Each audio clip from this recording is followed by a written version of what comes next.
Broadcasting live from the command center located in Jacksonville, Florida, this is Military Witnesses to UAP. I am your host, Shannon Scott. And backed by popular demand, located deep in the Missouri woods, my right-hand man, Rob Heatherly. We both have assumed the duties and responsibilities of continuing the conversation. So, buckle up, hold my beer, hang on, and let's get started with today's briefings.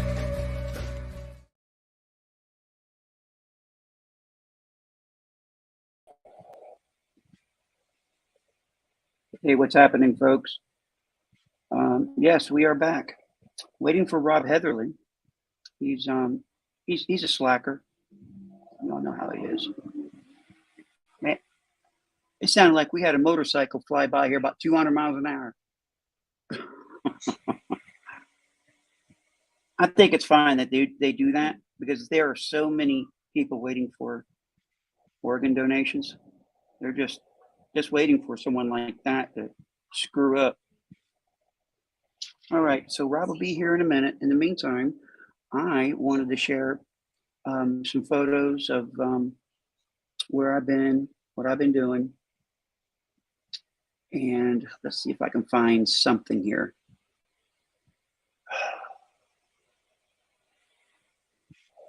All right. Do I have anything in the queue? Okay, here we go. So I went to Colorado. Now, I really didn't enjoy it as much as I thought I was. And let me tell you, first of all, it's a beautiful place.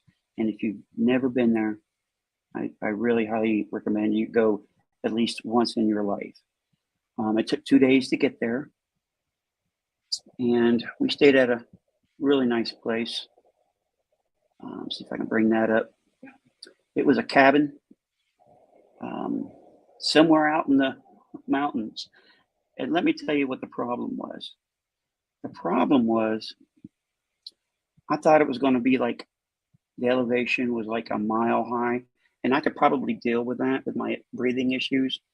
I'm thinking to myself, okay, so all I need to do is probably go up on my oxygen.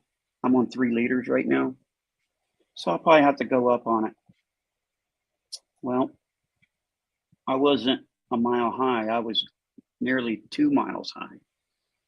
And when I got out of the vehicle and I went up the stairs to the cabin, I couldn't understand why I just couldn't catch my breath.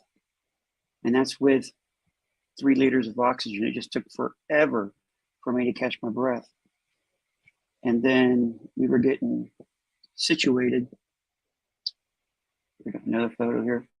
And what happened was I took my oxygen off for a moment and did something, and then I tested myself with the meter, and my oxygen saturations were around 75. So that's not good, right? So there's the kids right there, and there's their dog. Yes, there's the U-Haul. We had to take a U-Haul. I was able to take a few good pictures, and that's one of the 2 pups we brought with us. And we left kind of early. I was getting nosebleeds. I just couldn't move. Like, I can catch my breath if I just sat down and not move, right? So that's what I did. Well, the kids, John, my daughter's fiance, his tooth started messing with him when we got that high. Apparently, there's a thing called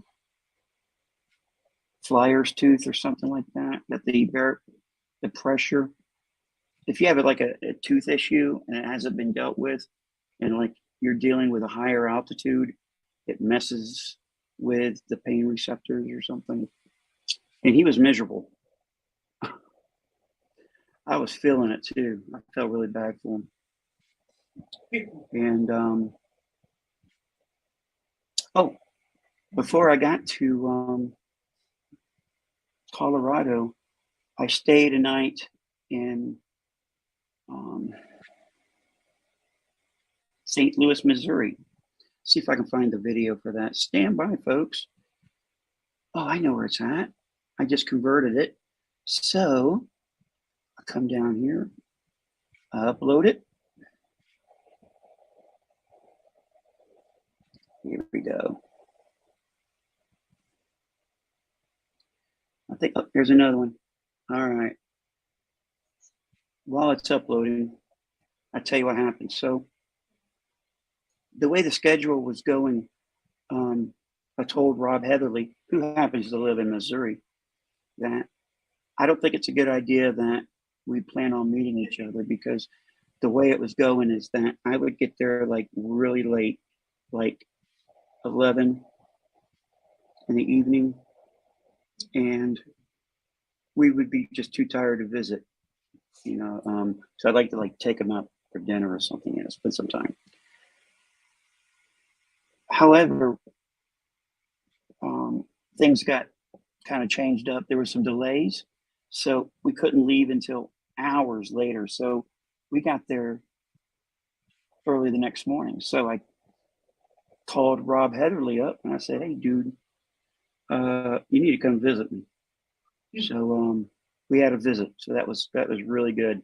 And if you haven't seen the visit, go back a couple of videos and check it out. Um, just just to let you know, he's really sensitive about his height. Okay, so no comments about how little he is. He was a big man once. Well, now he's a frail little tiny midget. I'm sorry, a little person. So don't don't be too harsh on him, okay? Now he's about 6 foot, but the thing is, I'm wearing boots, right? So that gave me another inch or two on him, right? Not only that, I was wearing a jacket that my kids got me that they paid way too much for, and it's a jacket that I'll never have to have another jacket. That is like, okay, if you ever seen Batman, you ever seen Bane with that big jacket? That's the exact jacket I got. So I call it my Bane jacket. So it really broadens my shoulders and stuff like that. And it really made Rob look like a little tiny man. And of course, it doesn't help when you got a 6'5" security guy from the Four Seasons escorting him down the hall. It was a big difference in height. All right, so let's see if we got any videos here. This is my view, I think. Let's check it out. Yeah, this is the view that I had at the cabin, and it was snowing and it was beautiful. All right, let's see what else we got. I think we got more snow here.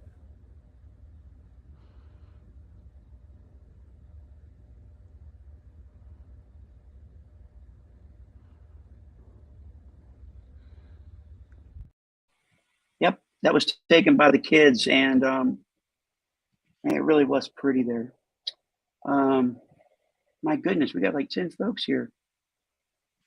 Xavier Gamer, how you doing? Hey, Anonymous Rex. See what else we got. Yes, I drove through Colorado Springs, right? Where in Colorado? I don't know. It was high. It was like 6,000 feet. Hey, Suri, how many miles is 6,000 feet? 6,000 feet is 1.14 miles. It's 1.14 miles, 6,000. I think we were pushing, I think it was 65 or 6.5. So it was over a mile and a half high, right? So, holy smokes. And I can't comment on that big surprise that was supposed to happen, but it didn't come through. However, maybe one day I can explain why that didn't come through. All right, so we got other things in the news. Rob, where are you, dude? Oh, what do you know? The man himself.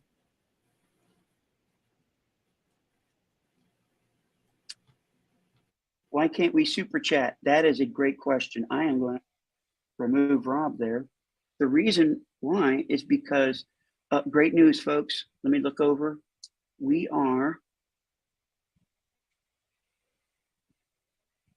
have, I should say, see my channel.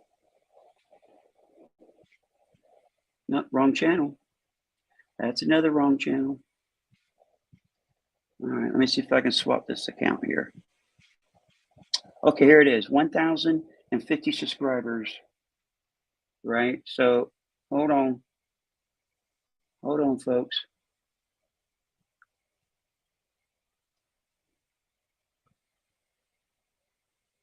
Let me do that again. Rob's having problems apparently. All right.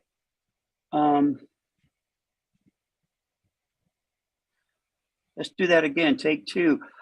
We have 1,050 subscribers.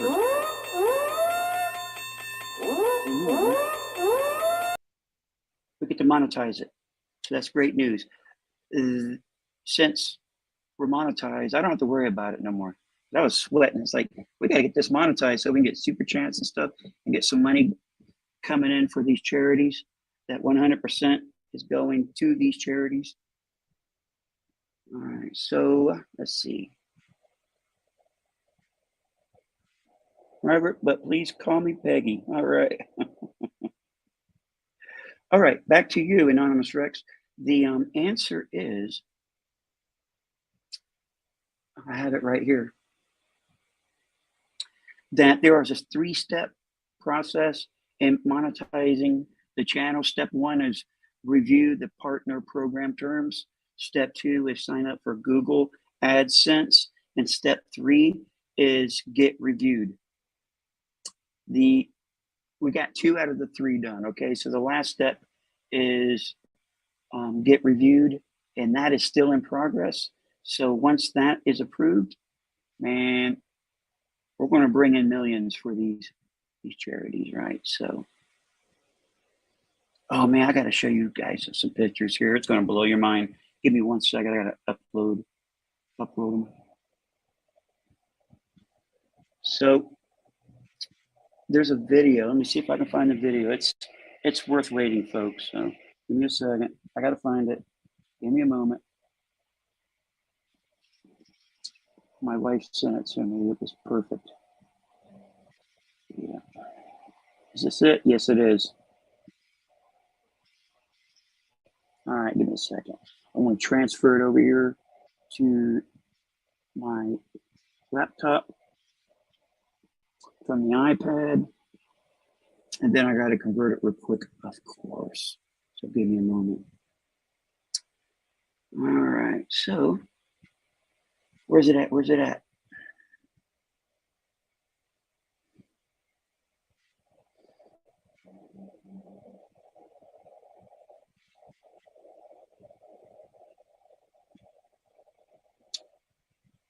Is this it? Nope. Give me a second, folks. I don't want to mess this up. Nope, that's not it. Let me redo that. Rob, where are you, son? He's having some technical difficulties to get. There it is. All right, so I'm sure that's it. Yeah, that's it. So now I got to convert it.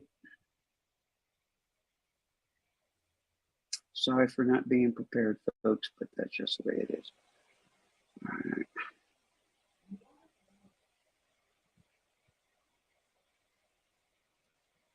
There we go. Now I'm going to convert it.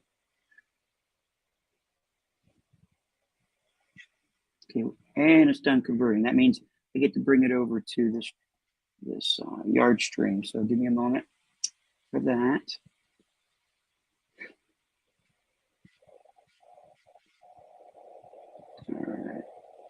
All right, back in the yard stream.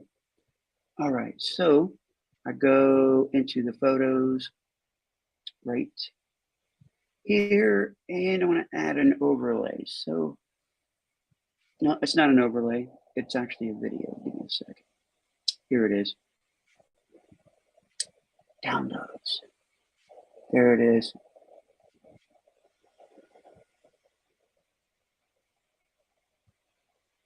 All right. So while I was on my trip, my wife sent me this video. Check this out. Play with me, Cooper. I'm so sorry, Cooper.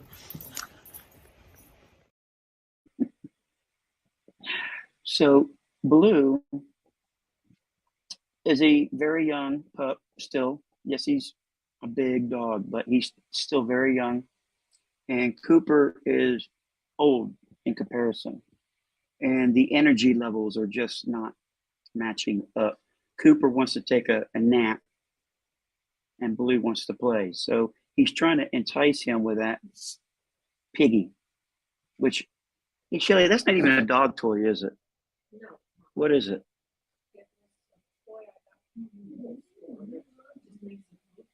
A pool store? I'll be darned. Pinch Penny? Hey, look at here. We got Rob Heatherly. Hey, Rob, having issues today, dude? Oh, you're the dude. I got nothing but an orange screen, dude. Blind dog. Yep. All right. So, can you see me, Rob? Yeah, you can't see me. No, you're orange. Orange man bad. I've heard that line before. Yeah, you can just chit chat with us then. So, I can pick up my camera. the pig Break it. was from not JC Penney, Pinch a Penny. Yeah, it's a pool store we have in Florida. I don't know if there are in other states. It don't matter.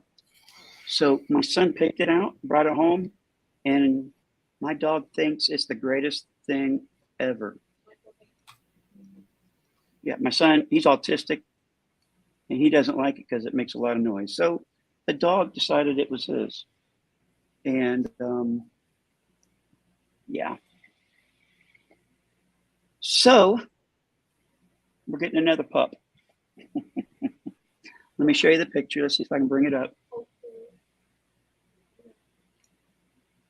Oh yeah, it's going to happen. We don't know. In fact, the one I'm showing is not even the one I was wanting. Okay, this is just a puppy. Now, it is Blue's father is the daddy, but it's the sister of Blue's mom who's the mama. So it's a West Virginia thing, I guess, right? But yeah, it's going to be a girl this time because it was they had one boy and 5 girls, 7 female puppies, 7 girls. So what's that, baby? Yeah, the boy was already spoken for. So let me see if I can find a picture of a puppy. Stand by. Did I already upload it? No, I didn't. You know what? It'll be better if I just show it to you off this iPad here. It'll be quicker, all right? Rob, I'm kicking you out until you straighten up. Okay. Yeah. I'll come right back in. Hang on. No, I'm just kidding. You just talk away. I can hear you perfectly. What I need to do is just get a There you picture of go. your face. Yeah, get a picture of your There you face. But you're still. Oh my God! There it is. Hey, I'm alive. It's and Rob I'm right. Heatherly, folks. Woo! Woo! Good to thank you. All right, so I'm just talking about puppies, and I'm going to bring up a photo of a puppy here. Come on, folks. This is just precious, isn't it? Heck yeah! All right. So that's the one I'm hoping I'm getting. But if not, there's a bunch of other females I can get. So Blue needs somebody, needs a playmate. Sibling, playmate. Yeah. Because poor If old Happy Cooper. if we could get your dog and my dog together, I think they might actually chill. But Yeah, we're each other out. yeah. Lou says, that German Shepherds are like potato chips. You just can't have one. So he's right about that. We're like that So with pit how bulls. are you doing, Rob? How was your visit with Mr. Shannon Scott here recently? You mean Bane? Oh, that went pretty good. Except he set the camera What'd I say, behind folks? him and I told slanted What'd I up. say? Made me, I told you Hey, he would say this. hey, what's with the midget? Those $400 high step boots, yeah, Prince would have been proud of those. Oh man, they were awesome. Like, yeah, they're badass. And that Bane coat. Yeah, those boots. I feel like I some was good walking stuff. on kittens. They were so nice. Have you ever even owned a coat before? Because you Florida boys, No. you know, there's never been. Windbreakers, dude. No. I've owned windbreakers. Yeah, Like it's you winter here in domesticated. Florida, right? So that means I get flip flops and shorts and maybe a long sleeve shirt. But today, I'm wearing the Mandalorian shirt today. Cliff's talking about Yep. how he's upset with the DOD doesn't care about obeying the laws. That's something I might have a thing or two to say about, talk about tonight. I got a little something I want to share about that. Mm-hmm. Generally, nothing specific, just some generalities I've witnessed in the past, in the last 2 years, with respect to Congress passing laws and everybody not giving one flip about enforcing them. So when you want to get hammering on that topic, I'm more than willing. Heck yeah. Yep. But how you doing? How you doing, Rob? You doing pretty good? Doing better now. I've only got some propane in the house, so it's starting to warm back up. Picking up with having to get an ice pick and chip myself out of bed in the morning. You know, got frozen in. What's the temperature there today? Yeah, it was like 44 What's the temperature outside. there now? I don't know, 30, 34. But it was in the low 50s. What's the temperature outside? It's currently 68 degrees. It's very chilly here. It's 68 degrees. So at 9 o'clock. So it's actually beautiful to go outside. So Yeah, maybe we same even here. open up the windows and get some cool air in here tonight. Yeah, So, you suck. yeah, well, That's all right. there's privileges That's for all right. living in Florida. One, you don't get your the underside of your vehicle rusted out. What's that, babe? Unless you're at the beach, right? And not too many people live at the beach. We got some people actually drive at the beach, just north of here. The other privilege is that since I'm 100% disabled through the VA, God bless America, I don't have to pay property tax. So, yay. No income tax here in Florida. So, there's another one. That's why all the old folks, they go to Winter Haven and Newport Richie, all these mobile like trailer parks and stuff during the wintertime. They winterize their home, and then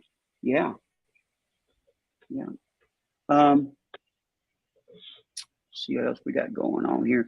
Oh, I haven't been feeling well. Imagine that. One of the symptoms that I had when I was in Carolina, in Colorado, is Great. that I had it was very dry, that high up, right? So my nose started just bleeding, just constant bleeding. And I never, since I've had sinus surgery years ago, I haven't even had a stuffy head. I think the only time I've had it since I've had the surgery was earlier this year when I had COVID, and I felt like crap. So I got home and I told Shelly that, hey, I'm not feeling so good. So we made some phone calls. I'm on some antibiotics right now, trying to get ahead of this. I do not want to spend my Christmas in a hospital. I have spent so many days in the hospital this year. 2022, just like the year before, just like the year before that, just haven't been great since COVID. This year's been particularly tough. Not only have I come down with at least a half a dozen lung infections, I found out I had cancer and I beat that too. So I'm so looking forward to next year. Start off new, and hopefully we'll make some history with the things that we're into, Yeah. including an awesome charity. So, okay, my job the next time I come on, I'm telling you folks where to send the money and when you'll be getting your patches. I might as well. If you guys have not seen those patches, if you give me a second, I just happen to have it right here. Oh my gosh, it's blue. Blue, my duck puppy. Anytime he hears plastic, only good things come out of plastic bags. He'll tell you. But folks, this is it. This is the Shannon Scott's annual Vets and Vets for Wounded Vets and Pets charity. It's if you don't know already, this is my charity, Rob Heatherly's charity, and Lou Elizondo's charity. Lou Elizondo, Lou's charity is St. Francis Animal. Pinups for vets. You got Pinup for Vets for Rob, and mine's Wounded Warrior, right? No. So We wanted to try and give Pinups for Vets a step up, and St. Francis both that were near and dear to his heart, in addition to Wounded Warrior. So that's why we're taking on 3, which made it a lot more complicated, or we would have gotten this in motion months ago, but we just couldn't get the stars aligned and people to get us the resources we needed when we needed it yet. But we have decided to take a different route and get it done on our own terms. So yeah, and you never know. Lou Elizondo might auction off. You know, he's going to move out of his house. You get to move in for a week. You get to explore all of wherever he lives out in the. He's got like deer, mule deer. He's got like lions, tigers, and bears around his house. It's beautiful, right? So I'm sure he'll hook us up with something like that. We'll do a raffle of, live in Lou's house for like a month or something. I'm sure he'll accommodate us somehow. Oh, you might even just give it away. Just make sure you clean up before you go. Yeah. So, what is in the news, Rob? Oh, what the chat's wanting to discuss is the UAP report that's AWOL, and has the 2023 one signed into law yet? Does anyone know? I mean, I know it passed both houses, and I think it has to be signed. It's got to be signed into law. I think it went through, but it has to be signed off. The president has to sign it. I don't think he signed it. I think it went through the House and the Senate and whatever. So we're good to go. It's going to happen, and right, that's going to work well with our military witness protection program that we've kicked off, and we're getting people through. Hopefully, our goal is to take care of them. There's a couple of big bucks in that conversation. Yeah, it's not signed yet, but it's just a formality that it's not. I was glad to see that they didn't modify any of the UAP related language and dial it back to digress from it. But as we've seen with last year and the year before, no law is any more effective than those willing to enforce it that have the authority.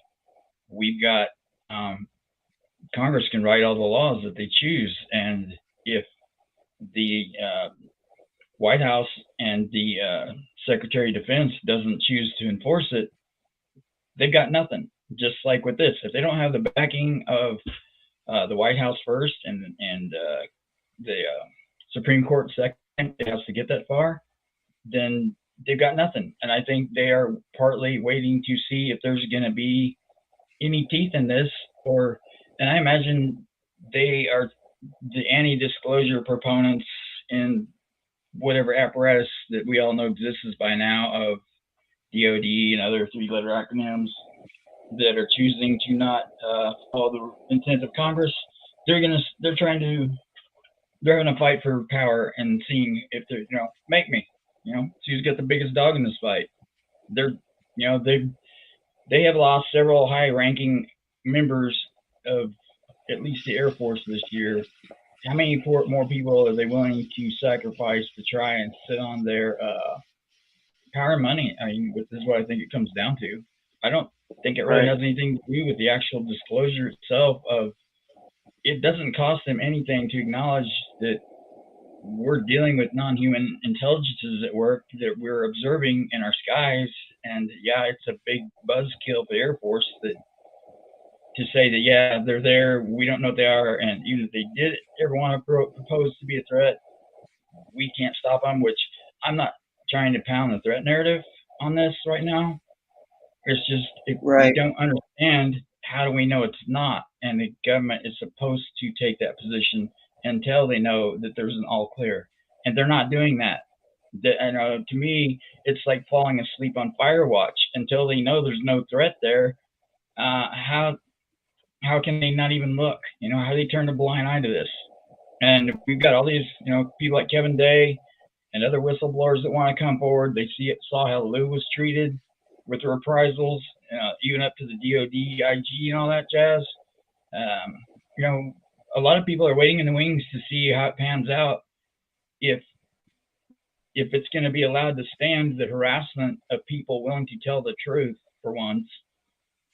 Not that it's any of their fault that they're not, but the overclassification of information and preventing them from sharing even basic fundamentals that have no bearing on national security whatsoever. It's a power play.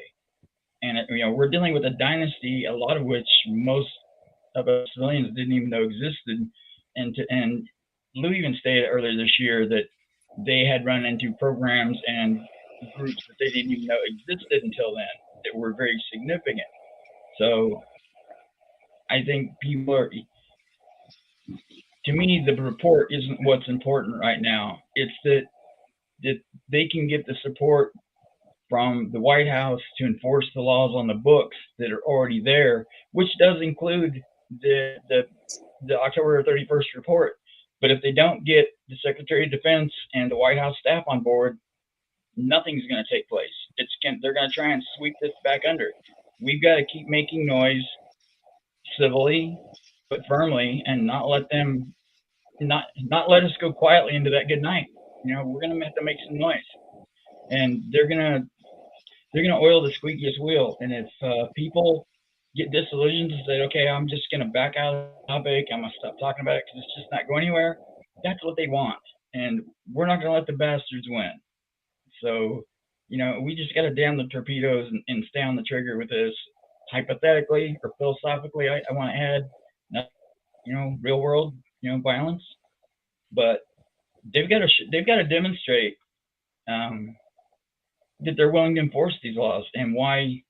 First of all, why components of the IC, the leaders within those, are willing to not comply, and why the White House would have to force them to comply. They're not the fourth branch of government, but they seem to think they are, and I think they feel they have executive control of the other three. And that's a very perverse injustice to our Constitution and our people. I don't want to use the sedition word or treason, so I'm not going to say those two words, but, it crossed my mind. How far are they willing to push it to stay in power and control of something they didn't really have the authority to hold in the first place? I understand that there are a lot of things that we don't want our near peers or our adversaries to know, and that I completely subscribe to that. But keeping things to the American people when they work for us at the end of the day, and it should be up to the voters what we decide we're willing to accept and what we're not willing to, that's not up to them. and we can make changes with voting, and there's a lot of avenues and legal remedies that can be employed.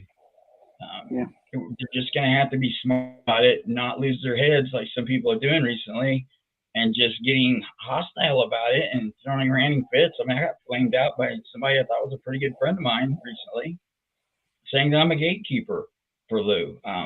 If he does things in private and it has nothing to do with disclosure, when I answered his question that I wouldn't share anything that Lou shares with me, then he's like, F you, and you're all lying, and you guys don't have a right to keep it from us. I'm not keeping anything from people.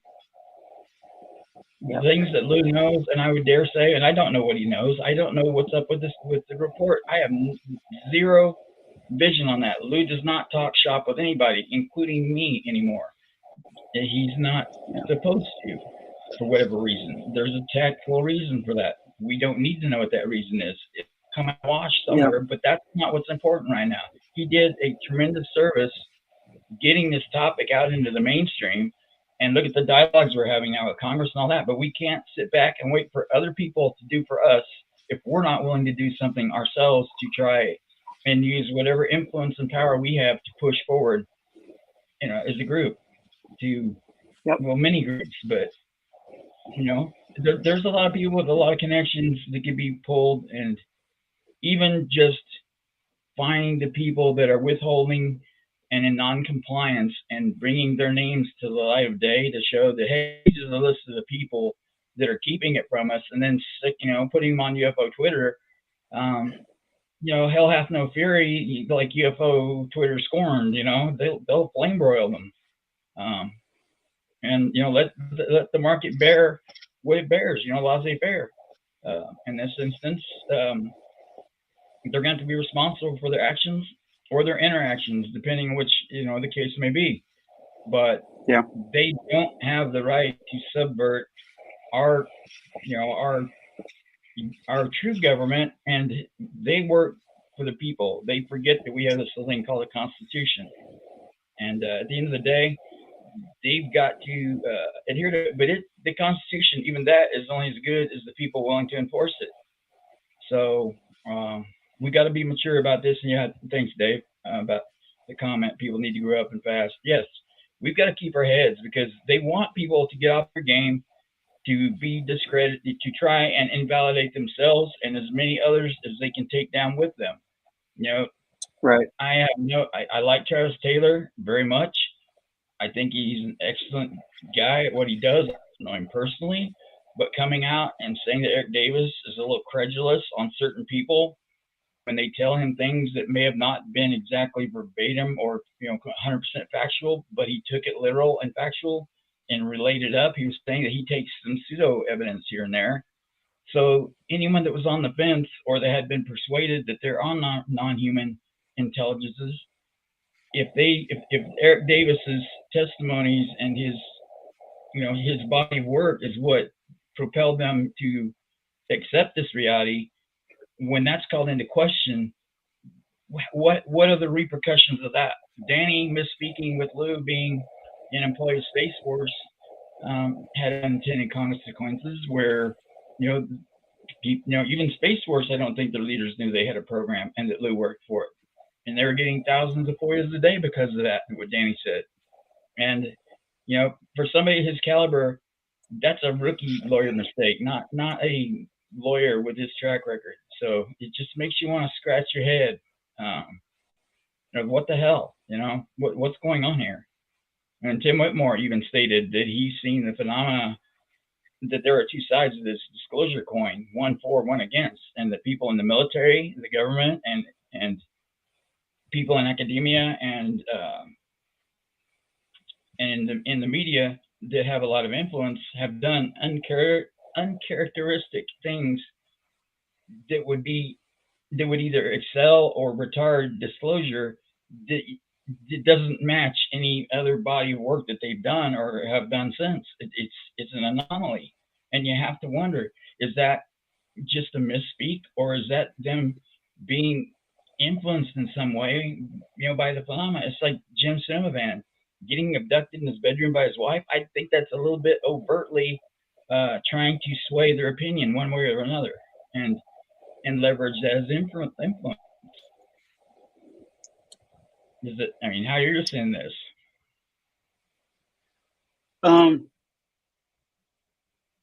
I see people getting a little impatient right now. Jim Quirk, if you're not a subscriber to his channel, please do so. But today he came out with a video. Oh, by the way, I sent him a request to come on the show today, so he may just pop on. We'll see.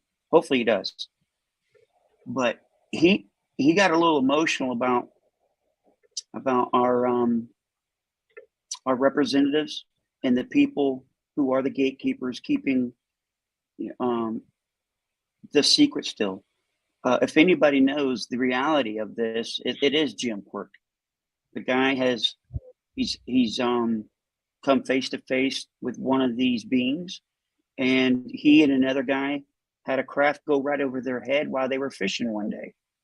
And he's told the stories many times.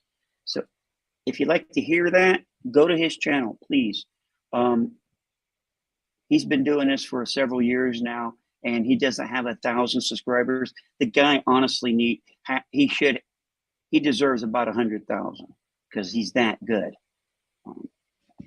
He's prior media. He was a journalist at one time. Wasn't he in law enforcement also?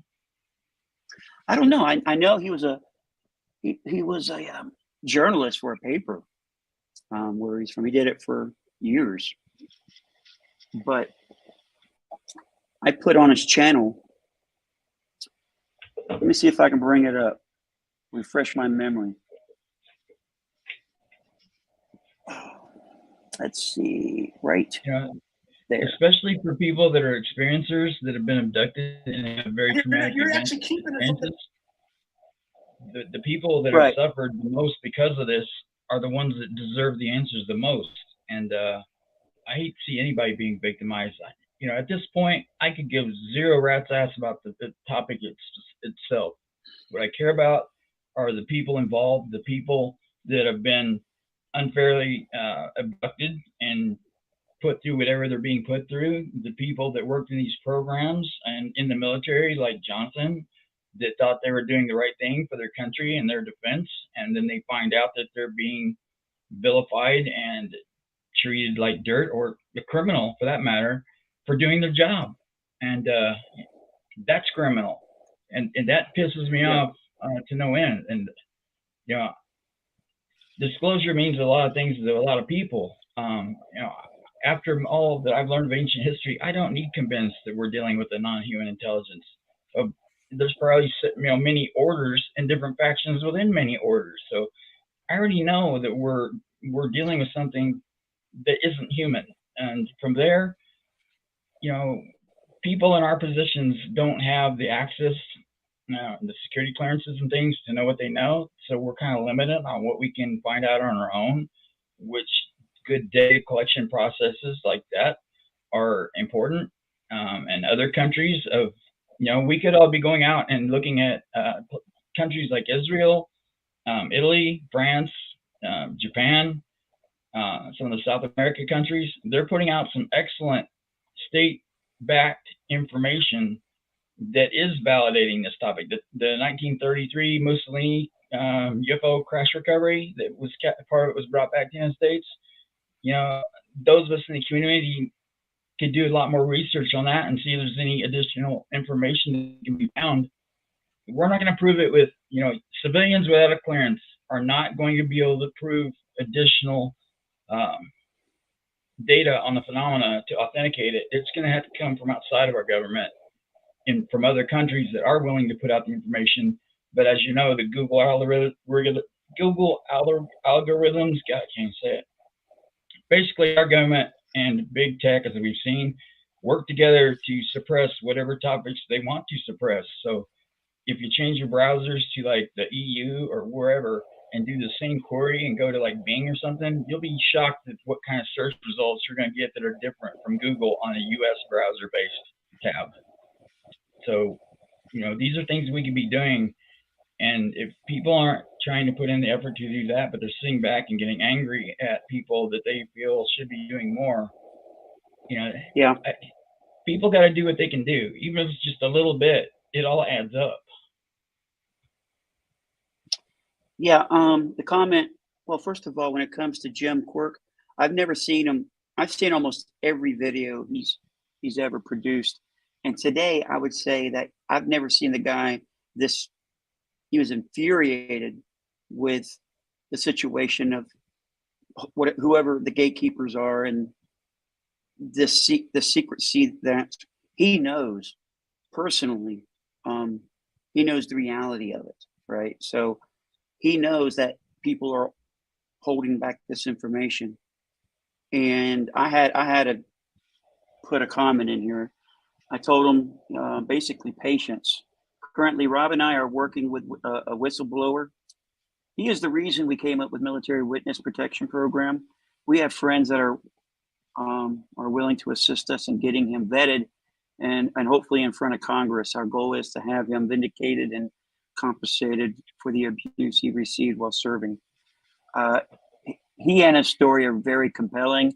I just ask everyone for patience because people are just at their wits' end. Why aren't we getting anywhere? This has been around for 2017. The government has come out and said this stuff is for real, and it's my opinion is that we've come a long way since 2017. If anybody has done any studying prior to that date, and I haven't because I started in 2017. I just know by researching my history that things were like molasses, right? Prior to 2017. You guys in the audience, you've been studying this for a while. Prior to 2017, maybe you can comment on, maybe how was it before 2017? How often did something come out? We got stuff coming out all the time. My opinion is that we have people working behind the scenes and they are working their asses off. That's my opinion. And Rob, is that a good opinion? Yeah, people think Lou's gone silent and he's punked out and whatever. No, he hasn't. He did what he said he was going to do. He got public engagement and brought awareness, and like Anonymous Rex asked, what good is it going to do to get whistleblowers in front of Congress? It's going to educate Congress to believe that this phenomena is real. It's not human, and to stop believing the Air Force and these dark silos and whatever acronym agencies are hiding this information from the rest of it proper. Congress is being lied to. Everyone else in the military are being lied to. The other people in the intelligence community are being lied to about this. They're all being lied to for the last 75 years that this exists by these small pockets of power brokers that are in their aerospace partnerships that are non-foiable, things of that nature. They built a dynasty out of this crap. They've gotten mega rich and powerful with all this information. Even if it's just, they can't reverse engineer a lot, but what they have is very lucrative because it's not even next generation. It's quantum leap. It's out of this world. It is magic. It is magic. Well, I'm sure. Tim has a question. Why do you guys think it's important to get the topic in front of Congress with whistleblowers? How is it going to help? Just getting the word out there. Yeah, that's what I was just saying. Disclosure. And Rob, I'm not going to speak for you on this part, but my opinion is we're never going to have a day when we have the president going up on the podium, breaking news, NBC. We have an announcement from the president of the United States. Good afternoon. Hey, the shit's real, dude. What can I say? Mic drop and he leaves. It's never going to happen. Oh, by the way, here's Leroy. It's never going to happen like that. It's going to be, well, first of all, and I believe Lou already said disclosure has already happened. We've had several prior intelligence directors come out and say this stuff is real. We've had several presidents come out and say, yeah, this is for real, the stuff flying around. It's basically, what do you want? Confirmation. confirmation of it. Yeah. But even then, people have to ask themselves, what does disclosure mean to them? Because there's no one centralized answer to this. But at the core of Yeah. it all, like you said, is that the government, our government, the U.S. government, that takes the lead on so many different things, comes out and finally acknowledges that this is a non-human intelligence that we're working with. We really don't understand the nature but of it yet or what its intent is, but so far there's no overt threat narrative to be panicked about, but it does require some catching up and research, and they're going to allocate the necessary resources to do that. And they can't do it if they don't believe it exists. But I think there will come a day that they acknowledge that we're dealing with beings that aren't human, and then let the chips fall where they may. But there are so many people that aren't altruistic and don't have the American people at heart. They have their power at heart, their seats, their stars on their shoulders and things.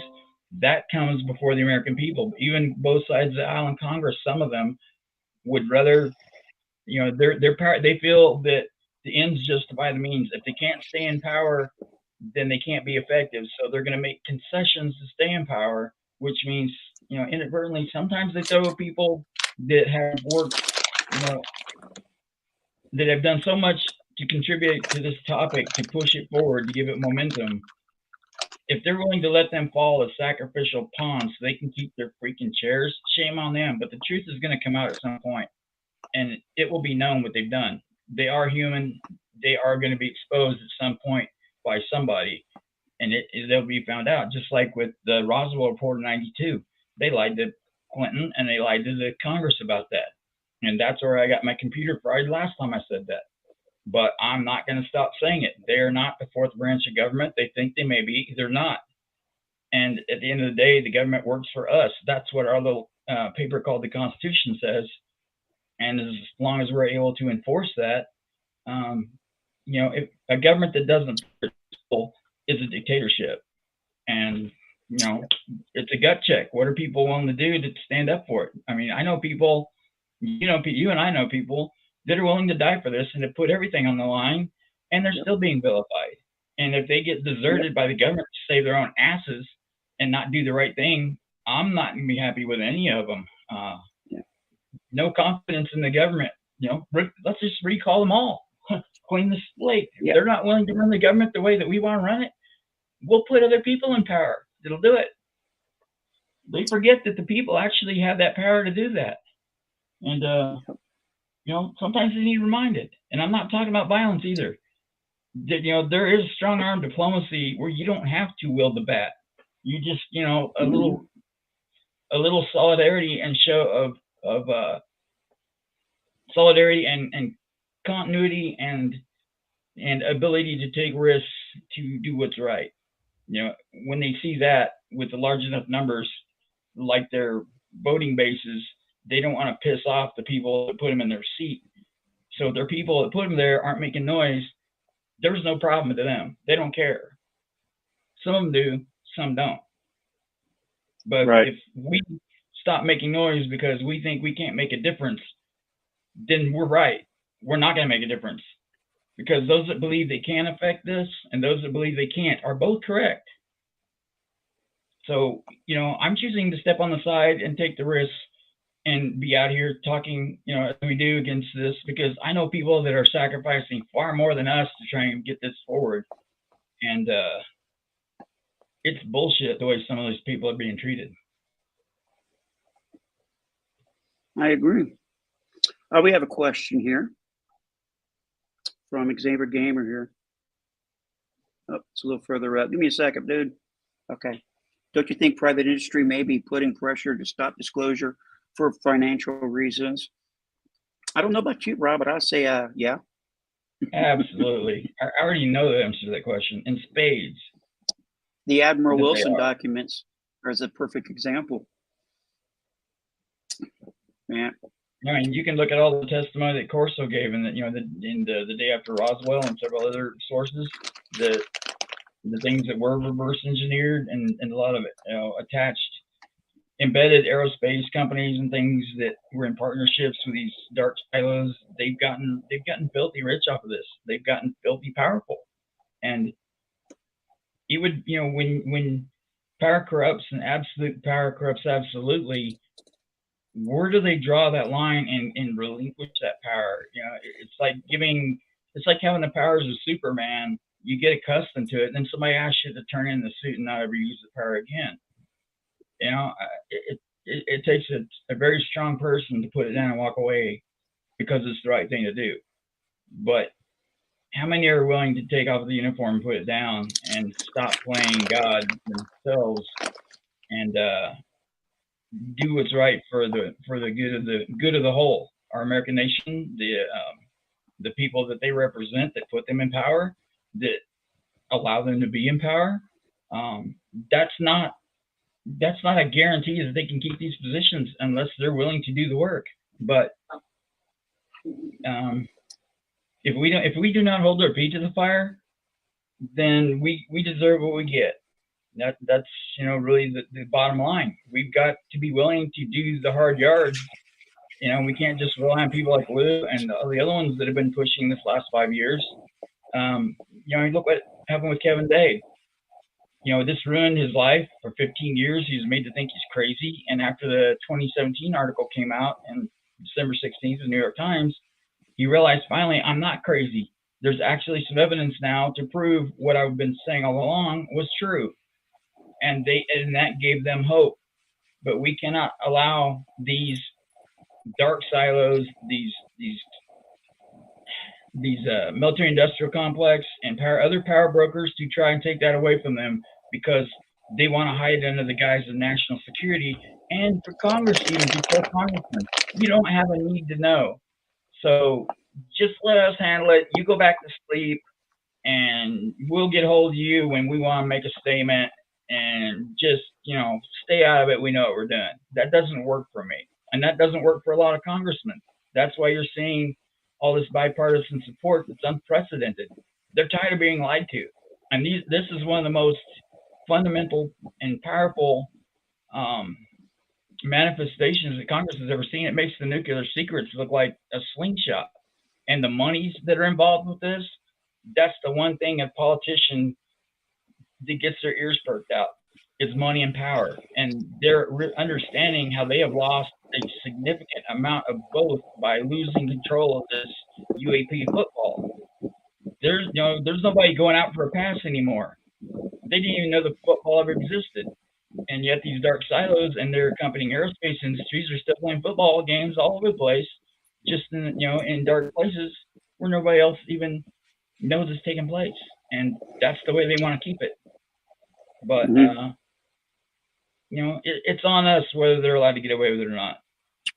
I mean, yeah, you could say, well, I'm only one person. What difference can I make? Well, when you get together with 10 other people and you figure out where you can affect the situation, that's where you start gaining traction. But if you don't try, of course you're going to fail.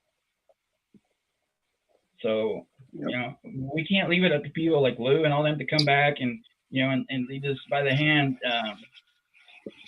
It's really up to Congress now. We need whistleblowers to convince them unequivocally that it's real. But I think it's already passed that with the intelligence committees. They know it's real, but I think that's why crash retrievals and things are such a hot topic. Until they can get tangible evidence in their hands and witness it for themselves, there's no confirmation in their mind that removes all doubt. There's always that seed of doubt that they place there, that they're always going to be wondering if this is really true because it's so surreal, until they actually get to run their hands across the craft and observe, authenticated non-human intelligences, organic beings that are manifested. Then it stays urban myth in the back of their mind as well. But they do recognize that there's a lot of money and power on the line, and they want a piece of that at least. So Yeah. It's hugely important that we get whistleblowers, especially with the legacy programs, to find out where all this is being held and how to resolve this in a civil, diplomatic way that doesn't allow for the most amount of people to be losing their positions. Because you know, like Lou had said before, you know, if you want to draw people out to basically come forward with the information, there's got to be an upside to that. Not just saying, okay, the upside is you won't go to jail. That's not enough incentive to talk. And if they have solidarity to say, hey, if we all keep our mouths shut, then they'll never find out. So let's just ride this out. We've done it for 75 years. These people will vote eventually again, and we'll just keep on doing business. And we can't accept that. So when it comes, someone had a question here. Let me bring it up, and I got a comment about it. It is right after this. Oh, here it is. Xavier Gamer says, I personally miss Lou Elizondo. Does anyone know when his book will come out? On Lou, I made the mistake because I have to see it to believe it. There's actually people who basically dedicate their channel to bashing Lou. I've known this for a long time. In fact, I believe they made a documentary about Lou. Mm-hmm. I made the mistake of watching just a few moments of it, and it was just, like gagged me, man. It was just horrible. Yeah. So I went to Twitter, and if you don't follow me on Twitter, please do. I don't tweet often, but when I do, it's good stuff, okay? And 2 days ago, I said, the ones who bash Lou Elizondo on a daily basis, once he walks off into the sunset, what will become of you? Truth is, no one will care. You're irrelevant. Your obsession with him is obvious. Hashtag get a life. So yeah. Yeah, I agree. And I was agreeing with Bob when he's talking about the nuclear weapons and things. When's the last time it was eliminated? Truly, by anybody. As much research as I've done for a while now, and I've even read the book UFOs and Nukes and all that, I'm kind of coming to my own generalizations. This isn't anyone telling me anything because they haven't on this topic. Who would? Especially on topics of nuclear weapons. It seems to me that there have maybe been some agreements made with non-human intelligences, and that may be why we haven't used any tactical nukes and such, and why there's not been any more underground testing and stuff like that, why they don't fire them off into space.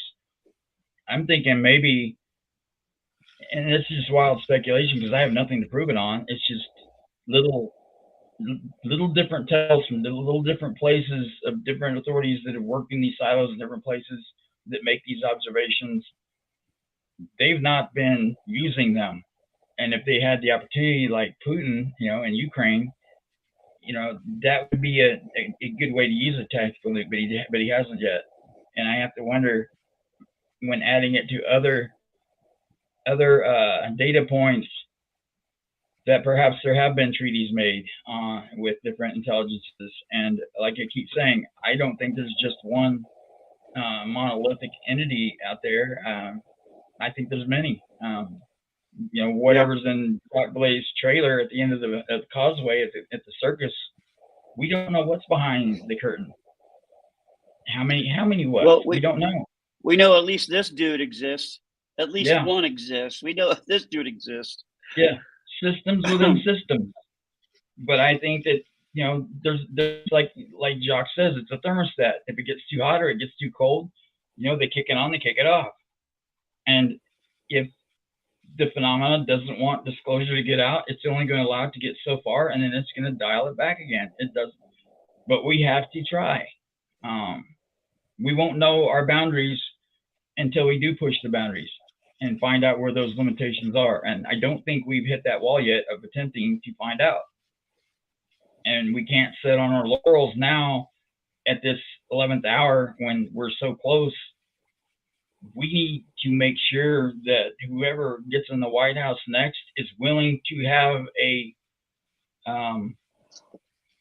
Secretary of Defense that's willing to enforce the laws, and bring our DOD and IG, IT community into compliance. Even it's like with people on Border Patrol, when they see their superiors at the head of this and the White House completely doing nothing, and they're being overran, their resources are being just trampled, and morale is completely non-existent. They're disillusioned. They're ready to give up. So there's got to be an upside, and if they don't have the support of their superiors, they've got nothing, and it collapses. So we need people in place that are willing to take those risks, willing to risk their seats, willing to risk their stripes to do what's right. And if they can pull together enough camaraderie, then they have strength in numbers. But they're decentralized, and this highly centralized but highly covert group, or small guerrilla groups, as I might call them, they've been at this for 75 years now. They've set up their special teams for literally 2 generations that we're having to fight against. We can catch up, with the whole of government. If they're willing to throw down and actually enforce it, they could get out ahead of this. It's kind of off coup that they're pulling, because they're like, you guys just run. It's like with the Native Americans. They have a peacetime chief and a war chief. When they're in times of war, they tell us, the peacetime chief, sit down, shut up, it's my turn. They think that they allow the civilian government to operate at their leisure. That's bullshit. Yep. Hey, let's take a quick break here, and I want to show everybody, if you haven't seen it already, and this is we got over a dozen folks with us live today. This is Rob and I meeting for the first time. Oh, this one I can't figure it out. There's you, there's Giorgio. What's with the midget over here? Yeah, that's me. Yeah, that was cool. Rob is such a good talker, conversationalist. I had to tell him to shut the hell up. I'm ready to go to bed, Rob. Shut up. Be quiet. Zip it. Okay. I was tired. Oh yeah, and then you scared I the got hell Rob out of some me, man. barbecue that night. What's that? Then you scared the living hell out of me, because you got that giant ass CPAP machine, and I'm hearing you breathing like Darth Vader in your sleep there for that first 10-20 minutes. Then all of a sudden, all I hear is the machine humming, and I'm thinking that's what it's supposed to sound like, is that loud Vader noise. I'm thinking, I had the oxygen concentrator, and I had my ventilator, non-invasive ventilator. Yeah. It works like a CPAP, but I'm sure it cost over $30,000 for this machine, right? So it does the breathing for me at night. So yeah, I can't live without that. I can't sleep without that at all. There is no way. I might as well just stay up, because I'll be choking. My lungs would be collapsing and stuff. Yeah. But after you fell into a deep sleep, it took over for you, and you weren't laboring and you're breathing anymore. And I'm like, oh crap, I don't think he's breathing. I don't hear him anymore. He's like, damn. Yeah, it takes over, man. I can relax. You still alive? Yeah. Don't go towards the light, Jen. I've told people before, you could tell if I've been on my ventilator a lot, because these areas become red from irritation. So the sicker I am, the more I'm on my ventilator, and the redder this will become. But it's not too bad. I've seen it worse. So yeah, I got a lot of medical stuff, plus my breathing treatments. Here's the bag I brought in just to do some breathing treatments. So Data Derivations has crazy. a good point. They're saying each time they push the boundaries in Australia, their government suppresses them. Isn't it ironic how when any forward momentum on this topic in the United States starts being made, something hits the news cycle under any category? You can take your pick, but it's going to be something significant that's going to completely divert from this topic. It's like when something significant happened this spring, I think in February, and then Yeah. 2 days later or a day prior, I think it was, yeah, they came out with Susan Go dumping 1,400 pages of documents to the Sun. And the first thing they pull out of all the good, believable data was alien pregnancies. Not to say they don't happen, but to start out with that when you have 1,400 pages of documents, they are intentionally trying to make it an unbelievable topic and a mockery of it. Why did they release it to a foreign country of all places? Why couldn't Susan release that to even, God forbid, John Greenwald or somebody, an American? That to me is dirty pool that they're playing, and I do feel Rob, sorry. Is it possible that Operation Mockingbird is alive and well? Why don't you explain what that is for people that don't know? Operation Mockingbird was I don't know, it's one of those 3-letter CIA or something, basically controlling the media on what we're hearing. It's unethical, my opinion. And it's just basically just like Jim Quirk. And if you haven't subscribed to his channel, please do so. Like he said today, that it's almost as if the mainstream media is in cahoots with our government to hide this reality. They Please are. tell me I'm wrong. Please They tell me are. I'm wrong. You can't. They even found data when COVID hit that the UK, Canada, and the United States, all three, especially UK and Canada, because of course, US isn't going to do it as bad, right? Because US media says they didn't. So I believe them, right? But they found that UK and Canada, at least, were exploiting overreach to impose laws that they did not have power to institute, and used it as a means of, it was they call it gang stalking or something like that, where they basically pull a con game on entire demographics at a time. In this case, it was the UK and the Canadian public at large, to portray a false narrative to gain power that they didn't have the authority to gain. And they got caught. There's a significant news story on it. I'll have to go find it again, because I did a lot of research on that about a year ago, and I brought this out and was talking about it. But it was in the United States, it would have been unconstitutional. It would have been an illegal act, and it even was illegal in UK and Canada. They didn't have the authority, so they set up a false emergency above and beyond what COVID restrictions that they were in latitudes that it gained them to do. They exploited it illegally, and they were caught doing it because it was a coordinated attack with the media and other agencies and all that. All of them knew that they were implementing a fraud against their citizens. Yeah, this is what I would like to hear. You about to lose your job. To those who are doing that. Yeah, definitely. But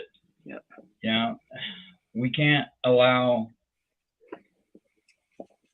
to be intimidated. We can't allow good people that did go to bat for us, or that are going to bat for us, to take the big hits, and then us flinch and go running away in terror of, oh my God, I can't take any of that smoke. Good luck with that. I'm out of here. We can't turn our back on those people. We just can't. Yeah. If we don't stick together, we're going to hang separately. That's just all there's to it. Our founding fathers were, I think they were divinely inspired, and some of the most brilliant people that sampled from every known workable government throughout history to know what worked, what didn't, and became the United States the perfect experiment of not democracy, but a constitutional republic, the best of everything rolled into one, where they already know by their collective knowledge base what mistakes have been made throughout history, and try to resolve not to make the same ones again. Right. Yep. So I think we got some new viewers right now. And if you haven't Mhm. seen it, here's Rob and I meeting each other for the first time. It would be extremely painful for you.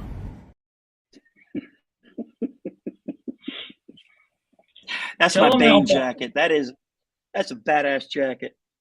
I love that jacket. My kids are how awesome tall for are you, getting Shannon? that for me. What's that? How tall are you? I'm 6 foot. And I think that guy those boots gave me another inch and a half. I call them Tom Yeah. Cruise boots. They Yeah. gave me, And that security guy was at least 6'6", close to 260. yeah, that was a 270. tall dude. Hey, He look at was the security guy, big. folks. Keep your eye on the security. It would be extremely painful for you. Yeah, He dude was could have big. been a championship wrestler. That guy was massive. He felt like a little kid standing next to him. It was bad enough with you and adding to the camera angle, which Yeah. Hey, what's for the kind of midget? gave an optic As soon as illusion. you said that, I had to make that video, dude. Yeah, I Rodney know. Dangerfield. Yeah, that was funny. I agree. When I saw it, I was like, "What the hell?" You know, you're about an inch or two taller than me, but your jacket and everything and the camera angle It is gave me some shoulders, look didn't it? huge. Ooh, it looked like a linebacker But that with them guy- shoulders. It would be extremely painful for you. There's a skinny guy. I'm skinny up here. I lost all my muscle from being sick all these years. So yeah, my shoulders are not that big. But that guy, being a security guard, he made a fundamental mistake. He walked ahead of me, not behind me. Which, granted, we were talking elevator, hitting it off, you know, as being friendly. But he didn't know me. He didn't know what I was Mm-hmm. capable of. Nothing. He just assumed he could handle it, and that's the problem. He wasn't relying on good tactics. He was relying on playing the odds. Because you know, I never travel unarmed, and if I had bad intent, you screwed. You just don't do that. You can't rely on. You can't play the odds, people. I guess that's what I'm trying to say. You, at the end of the day, have to take care of your own security. Set parameters up where you can best manage within reason, and then don't take shortcuts and don't get lax, because you know, 99 times out of 100 you're crossing the bullpen, it doesn't chase you. The 100th time it's going to trample you to death. I've had it happen, figuratively. Other scenarios, but is Dave B is he joking, calling me a short ass, or is he being a little facetious? I don't know, but I'll give him the benefit of the doubt that he's just kidding around, because I do take things a little too serious at times. So yeah, I'll just leave it at that. Well, we're talking about Jim Quirk. One of the things he came up with, and I can actually agree with him, and that is the aerial school phenomenon. Not only is that one of the best cases that one can actually bring to a jury to determine whether or not this phenomenon is real or not. That's the one I'd bring up too. But he's talking. He did I liked his opinion on his interpretation on what the school children were getting that telepathic communication from these folks, Leroy, right? About don't get too technology and, you know, stuff like that. Well, it's kind of a contradiction. I think I was telling you, Rob. I'm always telling you something. Just my thoughts. That's kind of a contradiction, that these folks flying around in this high tech, you know, craft is telling us not to get too technology. Yeah. Jim Quirk, his interpretation is that is actually don't get nukes. Nukes are the technology that we need to get away from, and that seems to be the message, in my opinion, that these folks are trying to communicate every time they go over, and they just, you know, hang out. Here it is. When this guy right here is hanging out in his craft over a silo, whether it be at Maelstrom, whether it be at RAF Bentwaters, and many other locations. Russia, yeah. Bob would, I think what they're trying to say is stay away from that shit, folks. I agree. What are you doing with I could these? agree more. I've railed against nukes many times that that's what they're trying to telegraph. But Bob, that's a misconception a lot of people have. When a person is carrying a firearm all the time, that they want to use it. Absolutely not. You would not believe how many crimes are stopped each day when a person doesn't have to use their firearm. They can draw it. They don't have to pull the trigger. They don't put that in the media, but there's hundreds, if not thousands. No, they'll of hide crimes that. They'll every hide day. that information. Yeah, they do. But see, when I'm concealed carrying, if someone harasses me and I'm not armed, then I'm more apt to say something back or not blow it off and not exit immediately. But whenever you're armed, you have to take the first chance to exit the situation, because if you escalate it in any way, you're at fault and you will go to jail. So actually carrying causes people to behave better than ones that aren't carrying, because you can't, if a person cuts you off in traffic and you're wearing a gun, you flip them off and then they end up trying to run you off the road and shooting at you and you have to return fire, you instigated that scenario. And even though you had to use, self-defense in the end, you didn't de-escalate the situation. A person didn't de-escalate by flipping them off and provoking them further. That's the difference when you're armed, at least for me and many people. They know they can't start anything. They have to walk away if at all possible and not say a damn thing. And when backed into a corner, they have to tell them, look, I am in fear for my life. And I'll use I'll use deadly force if I have to defend myself. Back off. And if they don't, then, you got to do what you got to do. But you have to tell them if you've got time. But it deters, because like in my county, in many places all over in the United States, where they have guns where they're allowed to carry, there's very low crime rate. It's in the gun-free zones that are by far the most dangerous because of firearms, because only the criminals have them. Yeah. It's completely way outbound. They've got gangbangers in Chicago. What's that? Yeah, Rob, I think there's a little misconception, especially I've noticed this when I visited overseas, about our constitutional right to bear arms. And you see, ladies and gentlemen, you got countries that used to allow arms as well, like Germany, and Hitler came along and took all the guns. Us having guns has nothing to do with hunting. It has to do with what's the words I'm looking for? If the time needed that we can overthrow provide for the national welfare and to a tyrant government. And if we need to take up arms to help defend our country against foreign or domestic enemies, then we have the potential to do it. That's the only reason we weren't invaded in World War II. That's a lot of why we probably haven't been invaded since then. And even China, if they thought they could, I tell you what, if I was another country, I wouldn't want to let's invade Florida. You know how many Florida rednecks we have around here with guns? We don't need the National Guard and the Army and the Marines. Holy smokes. They'd be in caravans of trucks going up and down I-95. They have NASCARs, four-wheel drive trucks, rednecks in the back with beer coolers. By the time National Guard and the military showed up, they're like, it's done, baby. Greatest, they're barbecuing in the parking lot. So, literally, we had somebody cruise through here on the interstate, pull in, try to rob a gas station not half an hour from here, and that person got shot by 3 different people. And they weren't even working at the store. But, they were in there, they had family in there, and they're like, that's why they carry.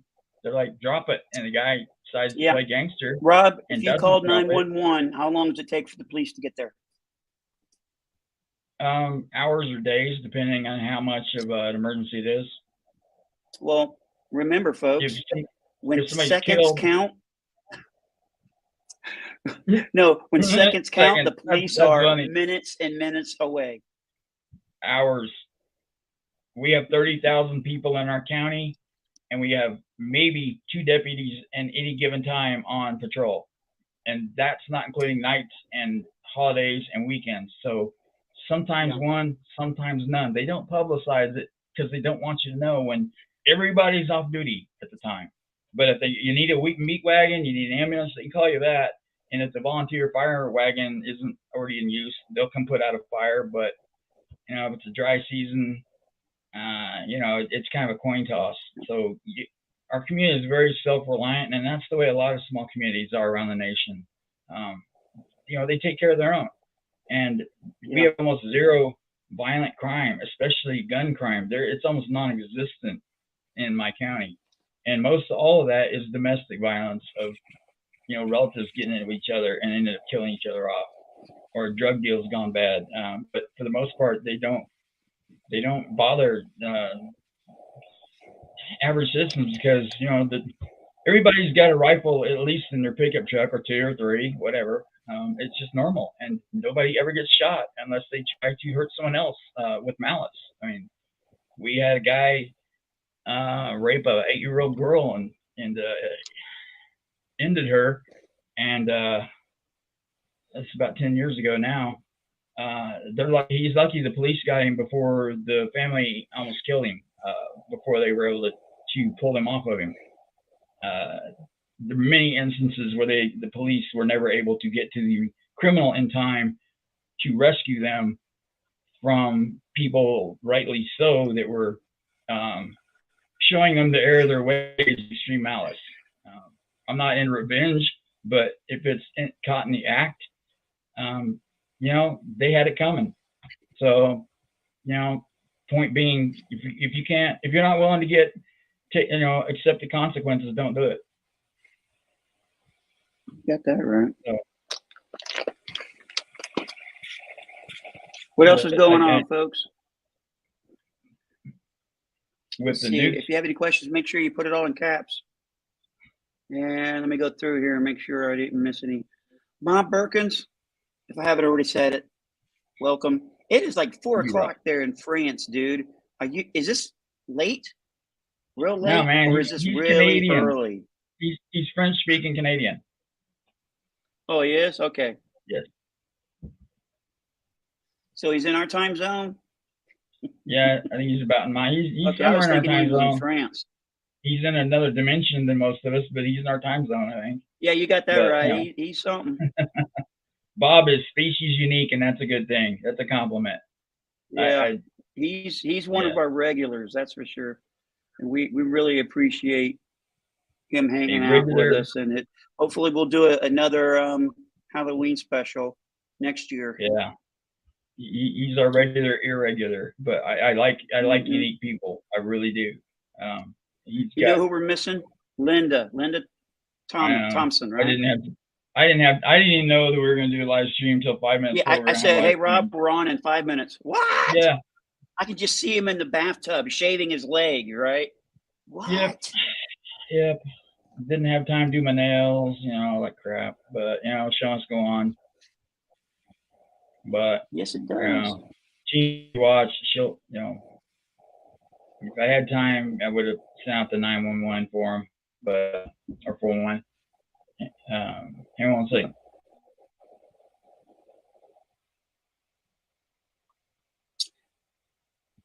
Well, Rob's chitty chatting over here.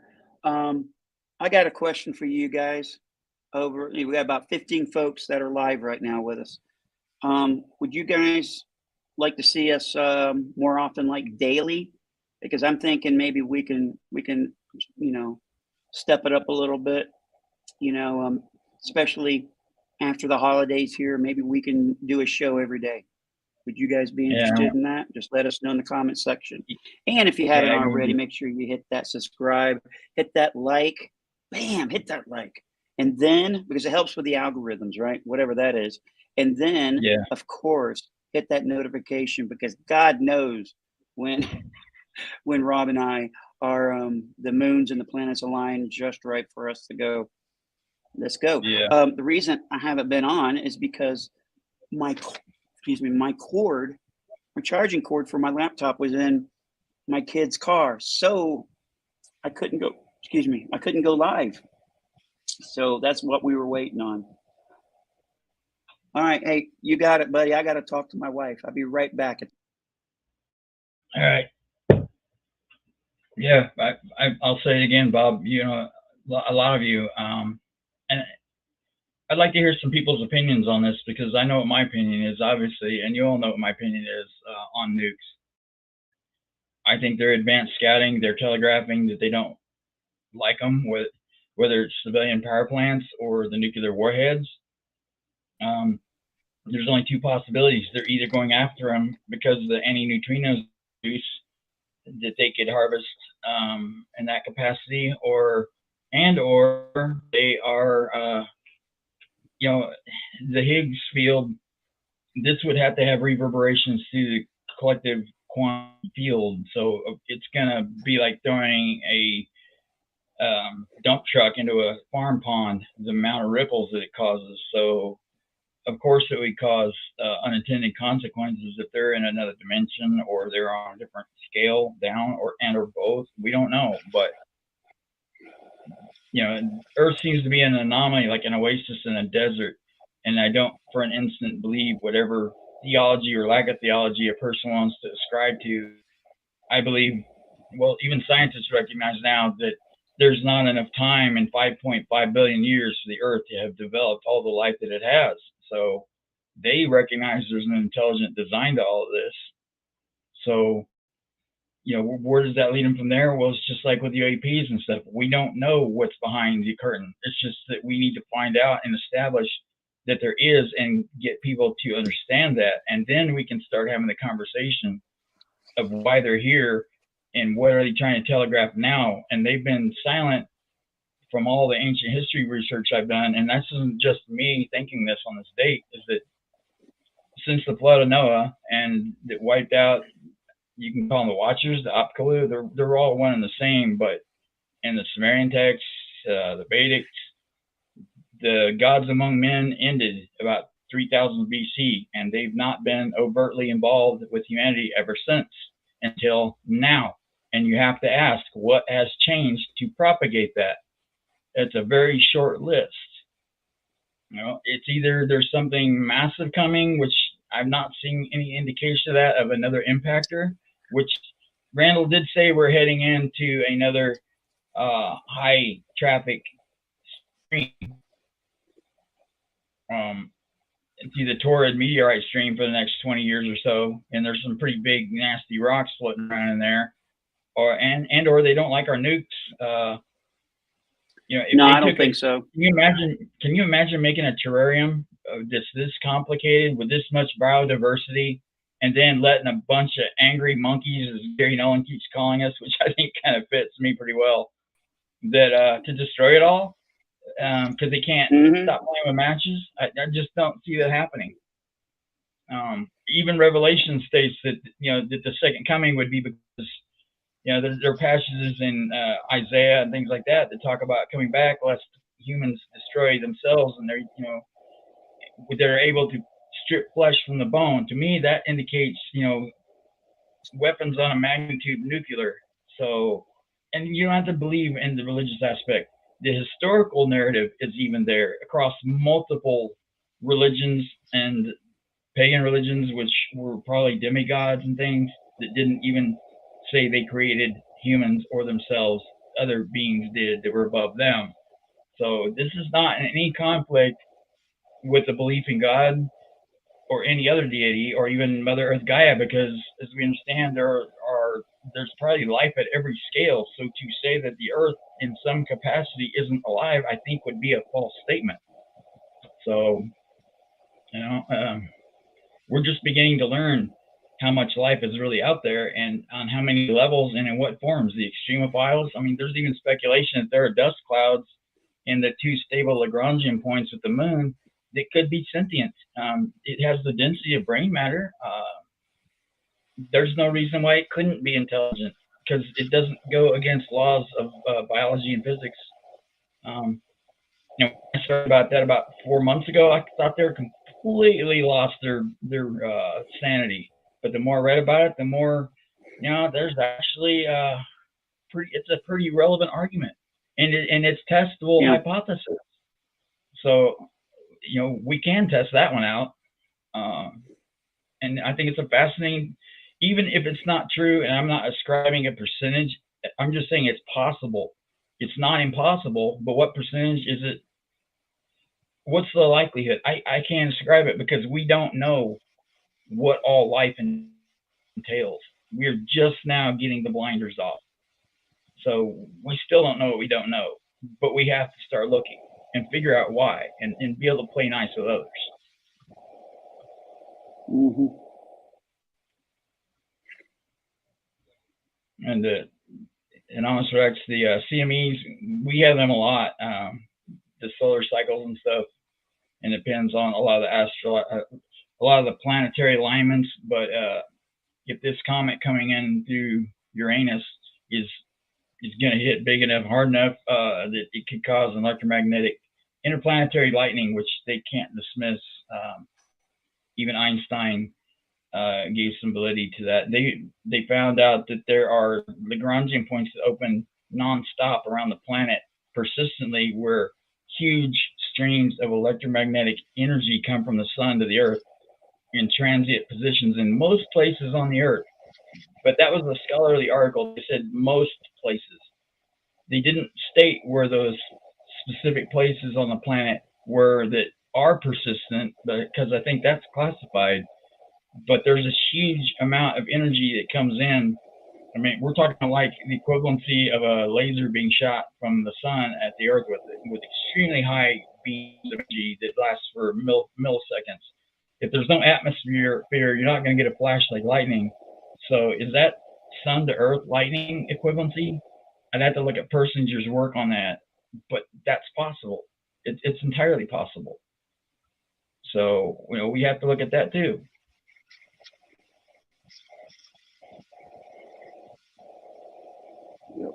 You with me, Shannon? What else is going on? What's that? I was saying, you with me? I was going to ask you, what planet? You said it was Uranus? That giant comet, the Bernstein-Bertinelli, whatever, 2014, that's the What biggest planet? comet I've ever seen. They say it's going to come in at a right angle to the sun and go around Uranus and back out again. Oh, come on! Yeah, I'm 12 years old. That's where I was going with that. I love that. I'm a child.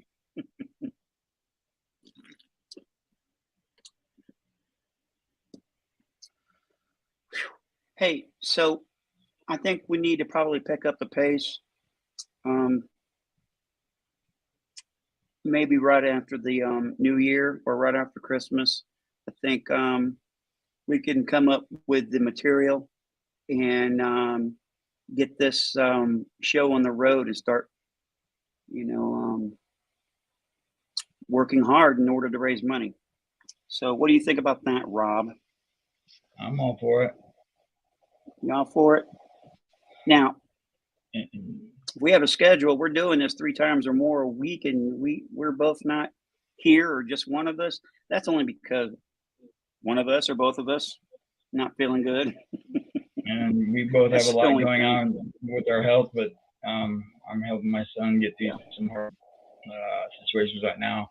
I just met my bouncing baby 59-year-old brother this week, which was very exciting but very traumatic because he looks so much like my dad did when he died in '93. It's spooky to look at him because it looks too damn much like my dad, and that was very difficult to deal with. But I wouldn't. I don't regret it at all. I'm looking forward to getting to know I was him. happy for you, man. I was He happy never for you got- because I know what yeah. it's like to meet. This spring will be 5 years since I found out that I have a 32-year-old son. And meeting him and hanging out with him and seeing the way he acts is just like my dad, and he giggles just like my dad did. And it's just awesome. Awesome. Rob, any last words? We're coming up on an hour and 40 minutes. Okay. And my wife says I need to go to bed because I got to get up and Okay. take her to Well, the data doctor in the derivation morning. is saying that most free energy devices have a nuclear component. That's not free energy. Well, it is, you do get more of an output from it, but it's not renewable and it's not clean because there's only a finite amount of radioactive isotopes to make nuclear power plants with, and then that is exhausted as well. But the Vortis energy that Tesla was talking about, and Randall Carlson recently came out and was talking of that there's a company that's filed the patents and has a working model that is based off of clean, you want to call it ether energy of Vortis's plasmoids. That technology has been around a very long time and it's been dismissed. I don't think it's compatible with relativity, but I've never been a fan of relativity. It does explain why big things move in certain categories, but it's very limited. So I think that's going to be a very good thing. I think we don't even have to wait for the ET technologies to come out. Well, this is what they used before. And that's what I recognize getting into ancient history research from physics. And now UAP, they're using the same technologies then that they're using now. And they are renewable. They're not leaving exhaust plumes and all that crap and smogging up the atmosphere. I think that it could be a golden age for humanity if we choose to do it the right way. And I agree with Peggy. I am all for peacefulness and fair and positive communication. I would love nothing better than that. But those that choose to try and suppress this topic are also trying to suppress us. So if we can have calm but determined and rational dialogues with strong diplomacy, and hopefully it never has to come to violence. I'm 120% for that. I've seen too much violence in my lifetime. I hate it, but I will not be a doormat for anyone, nor will I allow other people to be victimized. It's the patriots in us. Yeah.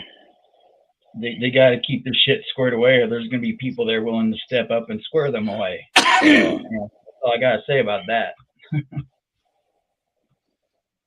Well, folks, we really appreciate you hanging out with us, and hopefully here very soon.